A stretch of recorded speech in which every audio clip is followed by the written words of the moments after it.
یو صحابي دی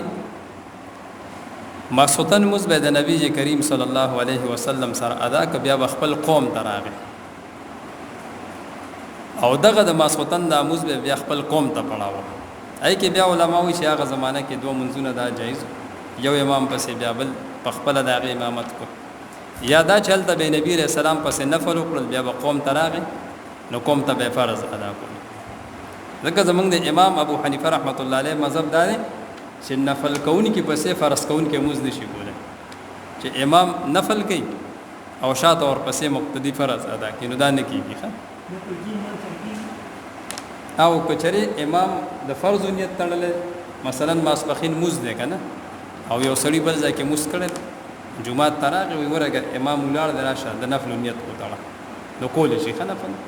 ما سلطان مونږ بل ځای کړل د نفل نیت کولې هغه یو سړی فرض کوي او د نفل ټیم دی د نفل ټیم دی او بل راشي او د فرض کون کې پسې د نفل نیت کو تړي مثلا فرض بل ځای دا کړی دی نو دا نفل کیږي او کچېره یو سړی نفل کوي او بل راشي وي ورګه زده پسې د فرض نیت تړه مانو دا نه کیږي نو هغه ځل یو مسله د فقہ خدغه صحابي و رسول الله مبارک سره مونږ وکړو مزبه او کو بیا براغ خپل قوم ته امامت ورکو نو یو ورځ سورۃ البقره د ماسوتن په موس کې شروع وکړه انکل کله ماسوتن موس کې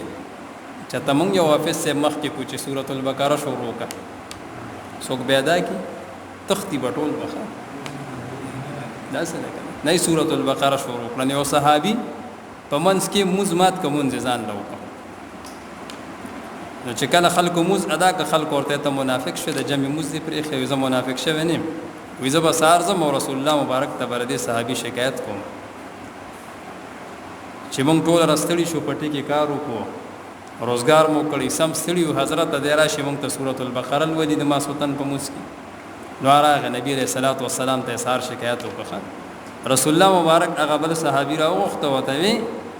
وی ته خلق د دین نه متنافره کې افتان یا معاذ وته معاذ رضی الله تعالی عنہ ته خلق فتنه کې اچي معاذ رضی الله تعالی عنہ صحابینو معاذ وی خلق فتنه کې اچي